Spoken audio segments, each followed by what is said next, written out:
Vamos falar um pouquinho hoje da avareza, também conhecida como ganância. Está aí um pecado que infelizmente tem dominado a vida, a alma, o coração de muitas pessoas. Sobretudo nesse tempo atual, o tempo do nosso sistema capitalista, sociedade de mercado, Então nós vemos muito essa realidade, com o advento aí de muitas revoluções de fundo materialista ateu. Com certeza essa dimensão da avareza e da ganância também se tornou tomou proporções muito grandes nas estruturas sociais. O que é a avareza? É o apego excessivo e exagerado ao dinheiro, não só ao dinheiro, mas aos bens materiais de um modo geral. O avarento prefere os bens materiais ao convívio com Deus. Se ele tiver que escolher, por exemplo, entre a salvação e os bens materiais, ele prefere os bens materiais. Se for para escolher entre ter comunhão com Deus ou bens materiais, ele prefere bens materiais do que ter comunhão com Deus. A avareza faz com que o dinheiro ocupe no coração do ser humano o lugar que deveria ser somente de Deus. E aqui isso exige de nós uma reflexão séria, profunda. É claro que em pouco tempo não é possível ser tão profundo assim. Mas como, por exemplo, nós pegamos hoje muitas religiões, religiões aí, em que você vê lá, tudo gira em torno do quê? Dos bens materiais. Então aqui se você vier a essa religião, vem aqui para alcançar os bens materiais. Então o que são os testemunhos lá? Testemunho não é conversão, não é obediência a Deus. Testemunho lá é que eu tenho tantos carros na garagem hoje, tenho tantas empresas, comprei uma casa de praia depois que eu comecei a vir aqui. Então veja, é só isso. Então se você tem bens materiais, então você está com Deus, Deus está te abençoando. Se você não tem os bens materiais, quer dizer que você está maldito, você está numa maldição aí, Deus não está com você. Então veja a perversidade desta teologia. Essa é uma teologia, que infelizmente atrai muitas pessoas. Porque as pessoas querem dinheiro, querem resolver seus problemas, olha lá, ele tem uma mansão, eu vou lá, eu também quero. É como uma espécie de bingão, É um bingão, eu vou apostar, vou jogar ali, vou dar o que eu tenho, quem sabe eu não consigo, Não tiro a sorte grande. Não é à toa que muitos desses bingões que foram fechados, porque foi proibido o bingão, O que eles viraram? Certas igrejas aí, E no fundo a mecânica, a engrenagem é um pouco parecida. Então vejam, isso é perverso, isso é um meio de instrumentalizar a religião, a palavra de Deus, em vista disso, de fomentar no ser humano a ganância, a questão dos bens materiais a qualquer custo. E aí eu fico me perguntando, isso aí é tudo assim, Antigo Testamento. E aí quando a gente olha para o Novo Testamento, quando a gente olha para os discípulos de Jesus, quando a gente olha para os apóstolos, olha para a vida deles. Quando que Paulo, quando que Tiago, quando que Pedro, lá no culto, lá na hora da pregação, vem aqui, irmão, dá um testemunho, quantos carros na garagem, quantas mansões. Não tem como, É inconciliável você pensar Paulo Pedro, Tiago, João, com esse tipo de coisa. Porque o foco não era esse, o foco era a salvação, era a vida eterna, era o pecado, tirar as pessoas do pecado para elas viverem na obediência a Deus, na graça de Deus. Buscar primeiro o reino de Deus e tudo vos será dado por acréscimo. Eu sei que o que eu estou falando aqui vai desagradar muita gente, gente que é apegada a dinheiro, a bens materiais, gente que acha que não tem problema nenhum, que é perfeitamente conciliável. Mas assim, olha para a vida da igreja, olha para a vida dos santos, olha para a vida daquelas pessoas que viveram mesmo em Deus. Que lugar tinham os bens materiais na vida dessas pessoas? Me diga, que lugar tinham os bens materiais na vida dessas pessoas? Não basta querer ser salvo, nós precisamos querer ser santos. E santidade tem a ver com desapego, com humildade. Ter as coisas, a gente vai falar disso, não é pecado ter as coisas. Não é pecado trabalhar e você ter bens como meios de dar dignidade à sua vida, à sua família. Mas o problema é quando isso vira um Deus. Em vez de você pregar o evangelho, você está pregando só isso. Você desvirtua o sentido, a finalidade de nós estarmos aqui neste mundo, de nós estarmos aqui nessa vida. O amor exagerado aos bens materiais fecha o coração para as coisas de Deus. Quantos exemplos Jesus nos deu? Vós não podeis servir a Deus e ao dinheiro. Quantas vezes Jesus falou isso? O rico Epulão.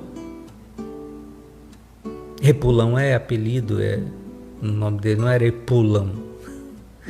Epulão significa esbanjador. Dava banquetes todos os dias, muita festa, comida, bebida, muito luxo. Estou pagando, o dinheiro é meu, ganhei. Sabe-se lá como é que ganhou, né? Mas que triste fim teve esse homem. E a palavra foi muito clara, né? Gozastes a vida enquanto você viveu neste mundo, enquanto Lázaro somente sofrimentos. Então a sua paga, a sua recompensa você já teve.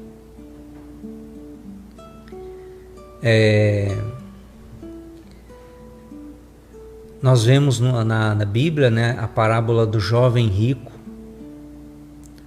O jovem que era obediente a Deus, era temente a Deus. Quando Jesus falou para ele, vive os mandamentos, ele disse, eu vivo desde a minha juventude. Olha que lindo isso. Qual é o jovem que hoje em dia tem coragem de dizer isso? E aí Jesus olha nele com amor e o convida para segui-lo. E o jovem olha para Jesus e olha para os bens que ele tinha, mas o desapego aos bens fez ele virar as costas para Jesus e ficar somente com os seus bens. Colocou nos bens a sua segurança e a sua felicidade. Triste, jovem, rico. Então hoje este pecado capital da avareza. Então todos nós, em um grau maior ou em um grau menor, nós temos esse pecado, essa tentação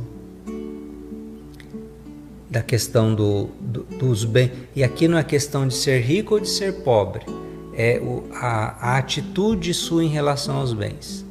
Tem gente que é rica e é desapegada. Tem gente que é rica, mas sabe ajudar os outros, não se apega ao que tem. Tem gente que é rica, mas se perder tudo e precisar começar de novo, ele começa, porque ele tem Deus como centro da vida dele. Agora, por outro lado, também tem muita gente pobre, materialmente falando, mas ali é apegado, aquele quase nada que tem, é avarento, é ganancioso, é ciumento. Mesmo não tendo muita coisa assim para se apegar, né? Então não é nem assim a quantidade, mas é como a sua alma. se relaciona com essas realidades. Há um apego desordenado. Tem gente que é assim, só trabalha, não tem missa, não tem oração, não tem família, abdica de tudo e às vezes ainda fala de boca cheia: tem 10 anos que eu não sei o que é tirar uma férias. Tá, mas o que isso te agregou além do dinheiro? O que isso te agregou além do dinheiro? Dores de cabeça, problemas, saúde se arrastando, família dividida, desunida. Vale a pena? Então vejam, meus irmãos, os bens materiais, eles têm sentido quando eles são meios e jamais pode ser finalidades últimas da nossa vida. Então pensemos nisso, né? Hoje a sociedade do consumo é muito forte, né? As crianças, os jovens já são nascidas e criadas nessa sociedade de consumo que quer tudo. E para eles é muito fácil. Passa o cartão, pai. Passa o cartão, mãe. Faz o Pix. Tá, mas para funcionar esse cartão, esse Pix, tem que ter ralado antes. Então sempre querem as coisas melhores, no seu tempo, às vezes sem fazer por merecer, sem se esforçar, sem dar a sua parcela de contribuição. Jesus, no Sermão da Montanha, alertou os discípulos quanto ao pecado da avareza. Ninguém pode servir a 2 senhores, porque ou odiará um e amará o outro, ou se dedicará a um e desprezará o outro. Não podeis servir a Deus e ao dinheiro. A avareza gera ganância e o desejo de acúmulo, pois para o avarento nada é mais importante que os seus bens materiais. E no desejo de conquistar cada vez mais bens materiais, o avarento se esquece do valor da própria vida, dos valores como família, amizade, fé, religião. Então ele acaba amando mais o ter do que o viver, do que o ser. Então peçamos a Deus a graça também de crescermos, né, nesse desejo de vivermos assim também no desapego das coisas. A igreja nos motiva à generosidade, à gratuidade, da partilha daquilo que temos e daquilo que somos. Por isso, gestos concretos, né, também que o tempo da Quaresma nos convida e nos desafia. A campanha da fraternidade. E assim nós vamos então vivendo esta realidade de refletir, né, sobre essas desordens espirituais a partir dos vícios capitais que muitas vezes nós carregamos, né, alguns em uma questão é mais forte, em outra questão é mais forte. Hoje essa questão do dinheiro, né, da avareza, né, a pessoa ser capaz de desfazer relacionamento com o irmão, com a irmã, com o pai, com a mãe, por causa de dinheiro, por causa de bens materiais, né? Família vivia todo mundo unido, todo mundo bem. Morreu os pais, aí começou o negócio lá da herança, aí é briga para todo lado. É irmão que não conversa com o irmão, é um virando a cara pro outro. É porque você me passou a perna, não porque você enganou papai e mamãe, não porque você me devia tanto. Aquilo que era união, né? Aquilo que é, vamos dizer, a palavra herança, tem família aí que o nome certo tinha que ser desgrança, porque depois que morre vira uma desgraça na família, né? Por quê? Porque o dinheiro virou um Deus para essas pessoas. E sempre vai ter uma desculpa: porque eu preciso, porque minha família, porque é o bem dos meus filhos, é o futuro dos meus filhos. Você conversa para boi dormir. No fundo, olha para dentro da sua alma e você vai ver que existe aí uma avareza, uma ganância, falando mais alto e gritando. e te levando muitas